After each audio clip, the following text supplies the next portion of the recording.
Hello বন্ধুরা, আশা করছি সবাই ভালো আছো। আমিও খুব খুব ভালো আছি। তো সবাইকে আমার একটা নতুন ভিডিওতে আবার স্বাগত জানাচ্ছি। তো আমি আজকে প্রায় অনেক দিন পর আবার একটা কুকিং ভিডিও দিব। এটা দেখে হয়তো বুঝতে পারছো কি হবে, গাজরের হালুয়া। তো চলো ভিডিওটা শুরু করা যাক। তো প্রথমেই আমি এখানে ভালো করে গাজরগুলোকে ছুলে নিচ্ছি।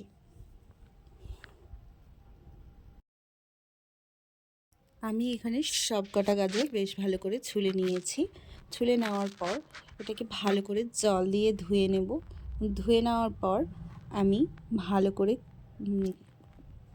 গ্রেট করে নেব।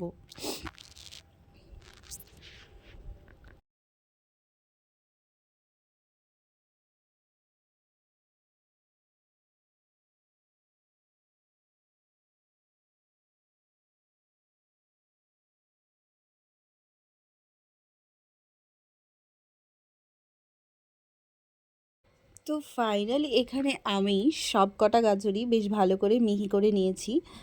আর এরপর আমি এটাকে রেখে দেবো, কারণ এটা আমি দুপুরবেলা বসে করেছিলাম আর হালুয়াটা বানাবে সন্ধ্যাবেলা।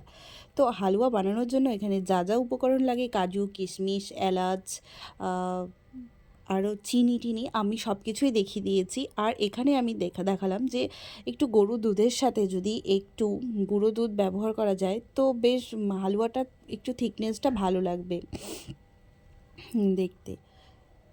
তো এবার হচ্ছে সব কিছু দিয়ে গাজরটাকে আগে দিয়ে তারপরে একে একে সব উপকরণগুলো দিয়ে ভালো করে একটু ভেজে নিতে হবে। এমন ভাজা হয়ে যাওয়ার পর এটার মধ্যে দুধ চিনি দিয়ে তারপরে যখন হয়ে যাবে তখন নামিয়ে দিতে হবে। আশা করছি সবাই জানো। তো ভিডিওটা কেমন লাগলো অবশ্যই জানিও। ভালো লাগলে লাইক কমেন্ট করে দিও। আর হ্যাঁ, রান্নাটা আমি কিন্তু করিনি, এটা করেছিল আমার দিদি। তো thanks for watching my video.